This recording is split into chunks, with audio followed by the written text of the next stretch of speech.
It's a Texas power play that has been the focus on both ends of Pennsylvania Avenue. The Texas legislature now meeting in a special session and will try to enact President Trump's demand to redraw House district lines to give the GOP a shot at 5 new seats in next year's midterms. It's an effort typically done at the beginning of a new decade. My next guest could be on the GOP target list and is the chair of the Texas Democratic delegation in the U.S. House, Congresswoman Lizzie Fletcher, who joins me now live. Congresswoman, thank you so much for joining me this afternoon. I want to get back to redistricting, but first I want to start with the news from this morning from President Trump, who was asked about the DOJ efforts to interview Jeffrey Epstein co-conspirator and collaborator Ghislaine Maxwell. He said it sounds appropriate. You joined all Democrats in trying to push an amendment that would require the DOJ to release all its Epstein files. I'm wondering, you talk to your constituents regularly. Is this what they care about? Well, thank you so much for having me on, Manu. And yes, you're right. These are the two issues consuming Washington this week, certainly what everybody's talking about. And people are concerned about the Epstein files and the Trump administration's failure to provide them, that they've been saying, not just for months, but for years, that this is information they would release. But what it represents is another failed promise from this administration. Don't forget, President Trump campaigned on bringing down costs, making life easier for people. And what we see is that they're failing to do that at every turn. They're not making things cheaper. They're increasing the tariffs. They're doing all kinds of things that are making things harder, taking away people's health care, taking away food assistance.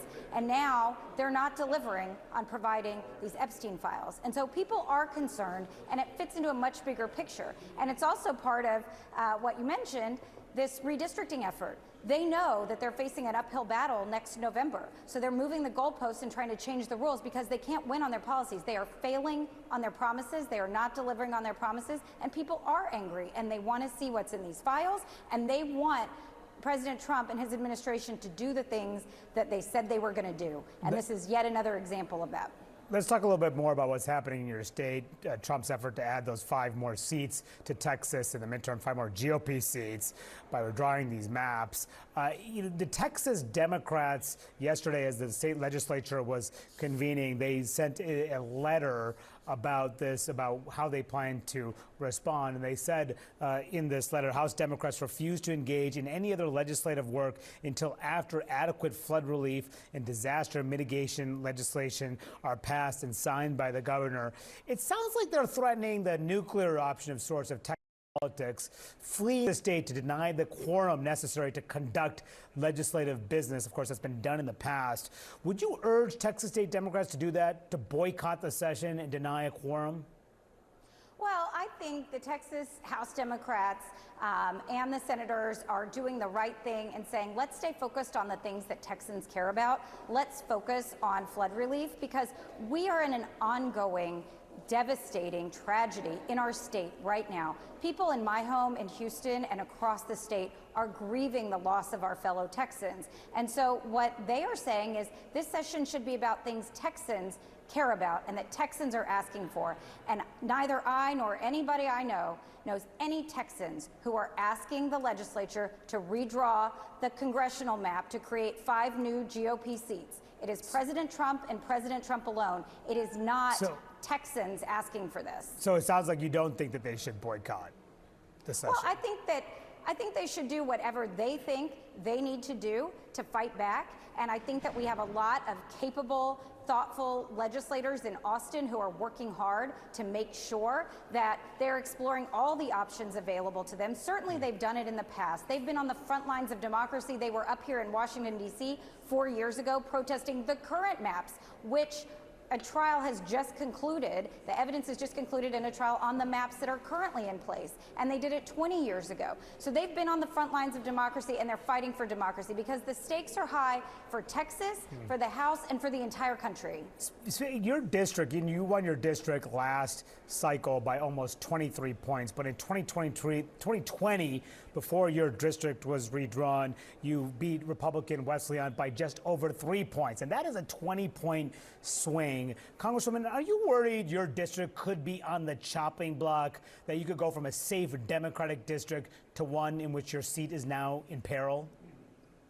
Well, there's something really important here, which is This is not about me and my district. This is not about any individual member, right? Members come and go. This is not about any particular district. This is about the people that we represent and making sure that they have the opportunity to make their voices heard. And something that's really important for people to understand is that in Texas, right now, there are 25 Republicans that have been elected and 13 Democrats.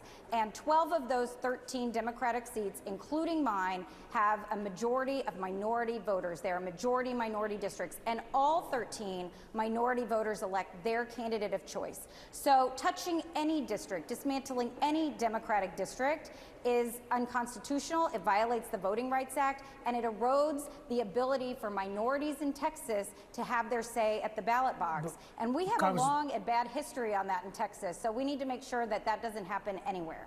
Congresswoman, Democrats are now talking about responding in kind, potentially redrawing the maps in states like New York, New Jersey, California, some others.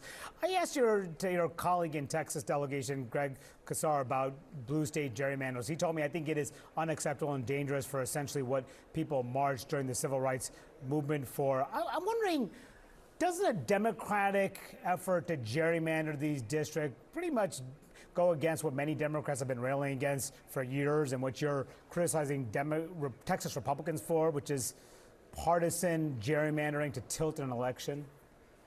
Well, there are a couple of points here. Number one, what we have seen in Texas is that GOP partisan gerrymandering is racial gerrymandering, and it is illegal. And it's really important to understand that in Texas, they use partisanship as a proxy for race. So what we're talking about in Texas violates the Voting Rights Act. And in Congress, of course, and in our state legislature, we've been doing things to protect voting rights, whether it's the John Lewis Voting Rights Advancement Act or H.R. 1 when we're in the majority. We're trying to protect the rights of voters. But we cannot ignore the environment that we're operating in right now. These are extraordinary times. The incredible power grab that we've seen from President Trump and his administration over this last 6 months, taking away power from Congress, trying to take away power from the courts, all of the things that we've seen trying to consolidate that power, he is now demanding that Texans do what he wants on this congressional map, and we should use every tool we have available to us to fight back. As I said the other day, we cannot bring a knife